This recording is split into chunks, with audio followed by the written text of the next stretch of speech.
these game sevens at home. Just how important is that, just to go back home and have this final game? Yeah, 100%. I mean, people say regular season games only matter so much, but this is exactly why they do matter. We saw it twice last year, and we were able to fight all regular season for the right to play any game seven at home, and and now it comes down to this. What's the preparation and mindset necessary to win game seven? Yeah,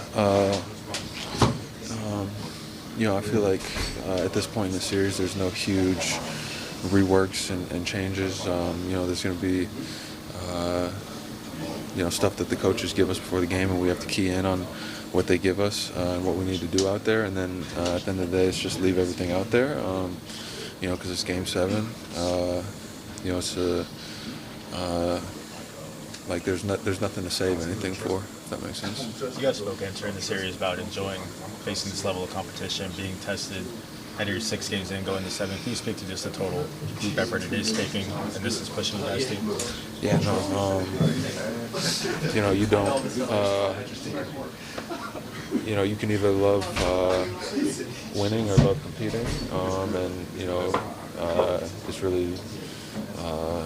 This series is all about competing. You can't go out there and be lackadaisical and there's no guaranteed win in this series. You have to go out there and grit out and grind for every single win, and that's what we have an opportunity to do. Anything else? But to hold the defending champs to 13 third-quarter points, I mean, what kind of effort did that take? Obviously, we went on a big run that quarter. I think it was 20-2 or something like that. Vic was great. Steph was great. I think everybody was just locked in. A lot of our rotations were on point. I think as a team, we kind of felt the tide turning. So we knew that, that was a point where it's like, all right, well, we could play around with the game and let them stay in the game, or finish them off and have a relaxed fourth quarter. So I think that was kind of the biggest thing for us, was just let's get it done now and get ready for the next one. Julian, I'm curious what you saw from this big fella from after Game 5 to today. He chooses not to talk to us after the game. A big deal was made out of that. He seemed pretty frustrated. Then shows up in the Shaolin robe before the game. Like, what kind of? Does that send the message that he's ready to rock? Like, what did you see from him? I think he was just more assertive today. That's all it was. Honestly and truly, obviously for us, we think he's the best player in the world. I think he's the best player in the world. I think, he should know that. He should feel that. I just think today he came out and the shots that he took were the ones that he wanted to take. You know what I'm saying? Even if it was a 3, a couple early threes, he shot them like he wanted them. Right. Worked his way towards the basket, ran the floor, rebounded. He was hitting first. He was being physical.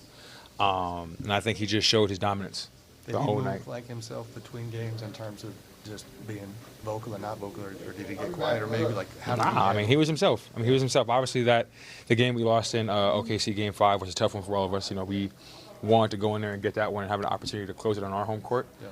And it just didn't go that way. Watching the film back, we all knew that the game was a rough one in a lot of ways for all of us. Right.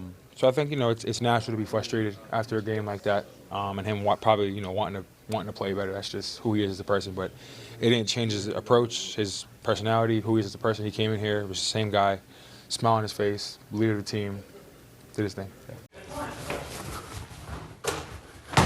Hit subscribe for more news, highlights, and analysis from the NBA on NBC.